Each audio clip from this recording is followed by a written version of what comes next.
How are we to respond then? When the church, when government brings persecution and suffering to the church, again, I'm going to spend a whole session on this next week. We'll really delve into this deeply. But I want to flag a couple of things for you here. Peter, in 1 Peter chapter 4, verse 12, says, don't be surprised. Don't be surprised when the time of trial comes upon you and your faith is tested. Don't be surprised. Jesus says, they hated me first, they're going to love you.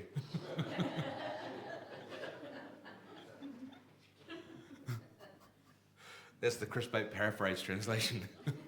But you get what I'm saying, right? Look, they hated me first, they are also going to hate you. Right? So Peter says, don't be surprised. It should come as no surprise when persecution comes.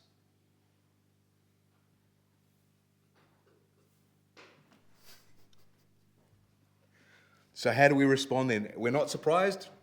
First step. Second step, chapter 12, bless those who curse you, right? Verse 14, repay no evil for evil. Verse 17, live peaceably. Verse 18, don't avenge yourselves. Verse 19, feed your hungry enemy, the one that curses you. Feed them. If he's thirsty, give him a drink. That's verse 20.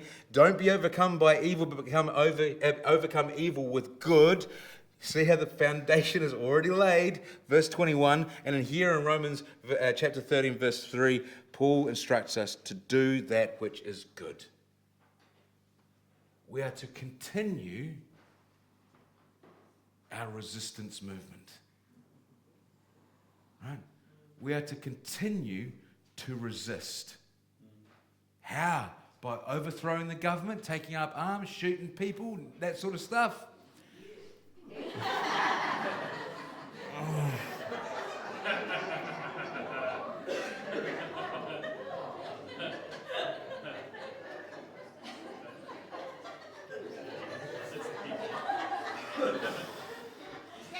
Here is the lesson. If you need to look for a new pastor, apply, put an ad on Seek.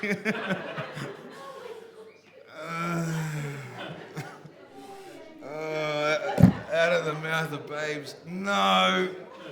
They say the apple doesn't fall far from the tree.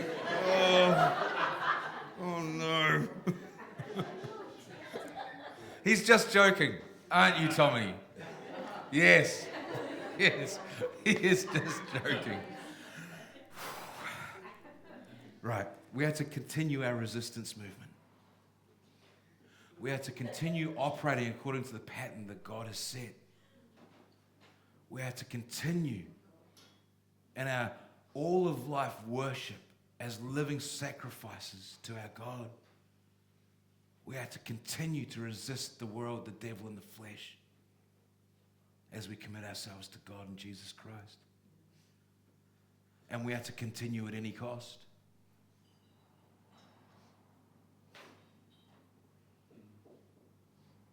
And we continue in confidence, knowing that resistance will lead to a revolution.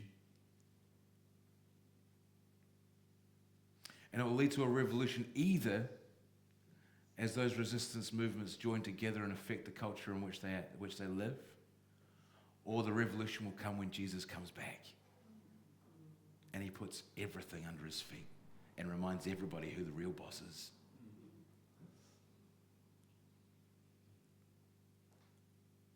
Resist. We are the resistance movement of God.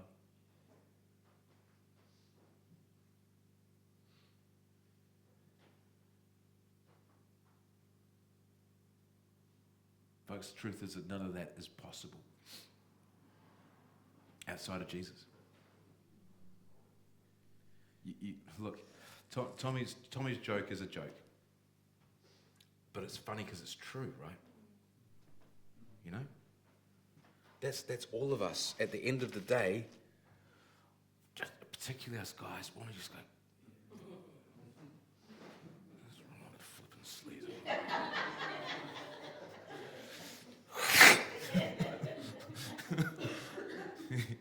You know? It's not only is it a part of the culture that we live in, you know, you see the stuff on the TVs and the films, and we're encouraged to, but there is something innate in us as men particularly, that want to go, right, you want to scrap. I've had enough of you. I've had enough. I ain't taking no more. And we're going to get after it. Right? Going to lay hands. Both pillars of the temple.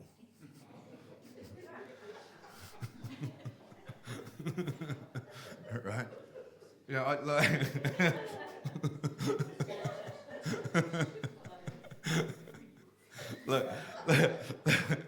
Look, I'm Scottish, all right? I was born in Scotland, came here in primary school as a kid with my family. And my dad is a paid-up, door-knocking member of the Scots Nationalist Party. So I was raised on the stories of William Wallace and Robert the Bruce and, you know, free Scotland from the oppression of the English. So, you know, Braveheart, what a rubbish film. Unbelievable. How can you make a mess of the story of William Wallace? I can't even get the dates of the battles right, man. It's just ridiculous. Mel Gibson, he's Australian. What do you expect? Anyway, so you know, this is in my blood. Like, freedom! Yeah! Let's get after it. It is the natural bent of my flesh to go, yeah, right? Okay, let's get. All right then. Well, you want to fight? We'll have a fight. I might not win this one, but I'll be the best second you've ever had. Right? You're going to walk with a limp from now on. Oh, that crispbait. Oh, that crispbait. That's the natural bent of my... But that's all of us, fellas, isn't it, at the end of the day? That's all of us. And unless we see Jesus, and unless we press into the Spirit of God through the gospel, that will be how we respond. And it doesn't matter how much you stomp up, I'm going to be good, I'm going to be subjected to God, I'm going to do the right thing, I'm going to, now I've had enough, and I'm just like, you've pushed me too far, right? It doesn't matter how much that is where we end up. The only way we can live this out is by pressing into Jesus. By seeing the gospel of his grace and knowing that the mind that was in Christ Jesus is also in us. We have the same mind, and so we have the access to the same motivation, the same desires that he had, and the same power to live out that mind and motivation in our lives if we just press into him through the gospel, knowing that there's nothing we can do in our flesh. It is a work of the Spirit in us as we subject ourselves to the ultimate authority, Jesus, the King of Kings. Can you see that? And so there are times when I have to hold Jesse back. No. just cool your jets, sunshine. Let some of the air out of the tires, mate. Hey. And there are times when Jesse has to go,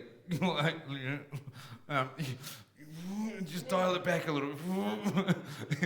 Because that's the natural benefit of it. But as we come together and not only press into Christ through the gospel, as we come together as his people, and particularly his brothers, linking arm in arm, side by side, supporting each other, encouraging each other, holding each other accountable. That's the only way we can do this. It's the only way we can do it. It's the only way we can live out this word. Everything else is just flesh. Everything else will fail. Christ is the ultimate authority, and he's granted it to us to have the same mind in us that was in him, and the same power is available to us by the Spirit. So instead of looking to the wrongs of the world and to the evils of governments, and instead of looking to our own sense of righteousness and our desire for justice, we look to Jesus. We see Jesus, the one who, though he was reviled, reviled not.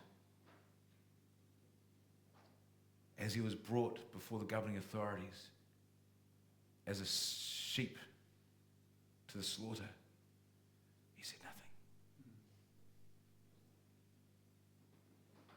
He stood firm, unwavering, unmoving, committed to the mission, committed to his Father, and committed to the joy that was set before him. It's only when we see Jesus and we press into Christ that we can do the same and be as he is.